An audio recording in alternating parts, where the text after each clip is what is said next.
গত কয়েক দশক ধরে বিশ্ব অর্থনীতি শাসিত হয়েছে পশ্চিমের শক্তিশালী 7টি দেশ বা জি7 দ্বারা, যাদের আঙুলের ইশারায় চলত গ্লোবাল মার্কেট আর ডলারের রাজত্ব।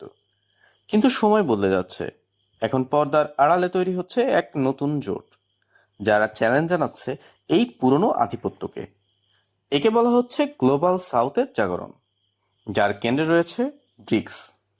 একসময় একে কেবল একটি নাম মনে করা হলেও এখন এটি বিশ্বের মোট জনসংখ্যার প্রায় অর্ধেক এবং বৈশ্বিক জিডিপির বড় একটি অংশের প্রতিনিধিত্ব করছে। ব্রিক্সের সবচেয়ে বড় অস্ত্র কি?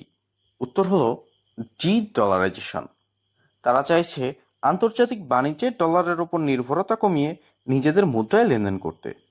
যদি এটি সফল হয়, তবে কয়েকশো বছরের পশ্চিমা অর্থনৈতিক শ্রেষ্ঠত্ব বড় ধরনের ধাক্কা খাবে। গ্লোবাল সাউথ বা দক্ষিণ গোলার্ধের উন্নয়নশীল দেশগুলো এখন আর কেবল উন্নত বিশ্বের কাঁচামাল সরবরাহকারী নয়, তারা এখন নিজেদের সম্পদ এবং বাজার ব্যবহার করে বিশ্ব রাজনীতির নতুন সমীকরণ লিখছে। জি7 যেখানে পুরনো নিয়ম ধরে রাখতে চায়, ব্রিক্স সেখানে দিতে চায় এক নতুন অর্থনৈতিক বিকল্প। প্রশ্ন হলো, পৃথিবী কি আবার দুই ভাগে বিভক্ত হতে যাচ্ছে?